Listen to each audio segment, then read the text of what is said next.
Hey YouTube, it's Lee here from Team Triforce 1, and we are doing our first ever Top 10 Tuesday in our first video for Top 10 Tuesday, which is going to be a series I'll be posting pretty much, hopefully, every Tuesday.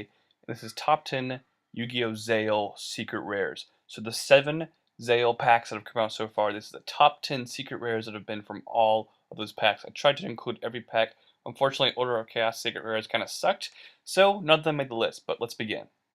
Now, when it came between me choosing between Giga X and Steelstorm Roach, it basically came down to me because Steelstorm Roach is a generic Xyz monster between two level 4s, and this is a great card. It's really, it sat at about $40 to $45 for quite some time, and it took a long time for it to get a reprint. It's still pretty valuable. It's a very useful rank 4 monster, one of the better rank 4s we currently have in the game. It's a great Xyz card, and it was the first valuable Zexal secret rare that we had.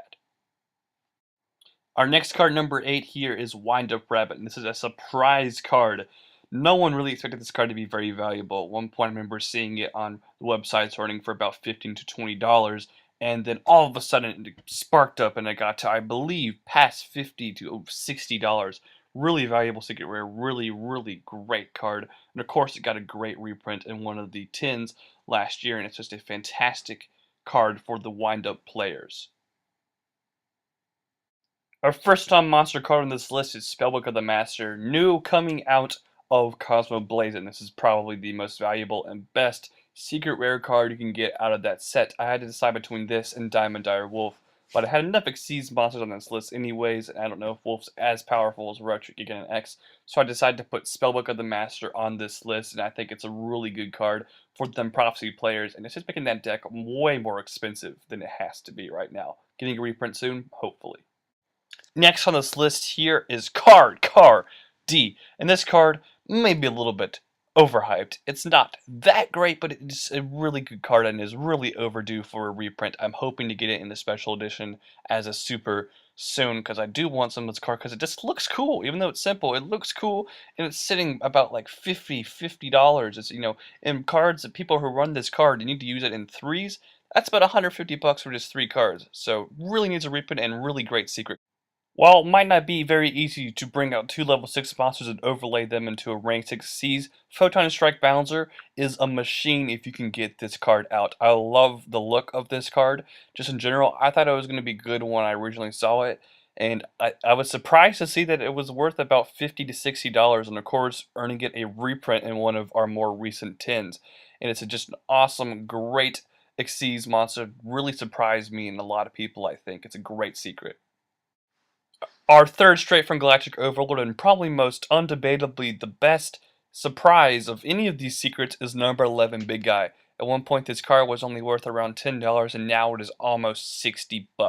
Who'd have ever thought a card used so much in the show and has such a high rank Xyz card would be worth so much money? Number 11 Big Guy was really an overlooked card when it first came out, and once more support for level 7 monsters came around, this card skyrocketed in price, and it's a fantastic secret. Our next card here is Mermail Abyss Megalo. This card is currently worth about $90, which is crazy expensive for one card. And you need a lot of these. You need these for the Mermail deck, so it's the biggest component of that deck. It's a sweet card. Great secret rare. It's worth a ton of money. Hopefully it will get a reprint in upcoming tins or something.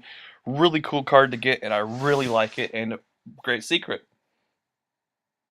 Sure, I'm glad that I am not a big fan of the Prophecy cards because High Priestess of Prophecy you need 3 of, I believe, for the Prophecy deck, and it costs about $100. And the other card I mentioned earlier in this list is like 50. So we're already talking upwards of $400 to build this deck. This card might surprise you, only putting it here at 3, but it's a great secret rare from Return of the Duelist. One of the better ones we've gotten from all of the Zexal, whatever it's called, packs. Now, while it might not be as busted as Rescue Cat, Rescue Rabbit still made a huge impact on the current format and everything, that it even got limited to 2. It's such a fantastic card. Everyone was disappointed that this card was a secret rare because Japan got it as rare, of course, and it cost about, I don't know, I think it started off like 80. It was 80 for a while. It dipped down a little bit, but I don't know why this card was only 80. It could have been 120 card easily if it hadn't gotten reprinted, and of course it did in the tins last year. It's a fantastic card. And the number one card is D-Boys. This card is just so splashable. You can put it in basically any deck. It's like probably better than Tour Guide in some ways. I'm just kidding, guys. D-Boys was a pretty crappy secret rare from Photon Shockwave. The real, pretty much in my opinion, the undisputed number one secret rare from Zale packs is Wind-Ups and Mains. I think this is almost undebatable. This card is a generic Xyz monster that you can basically put in any deck that has level 3 cards. It is so freaking good. And it's crazy. This is just how good this card is. It's just stupid how good this card is. There's almost nothing bad about it besides the fact that it was at one point like $100 and it's just a fantastic secret rare and it is our number one on our list. So please rate, comment, subscribe. I'll see you guys later.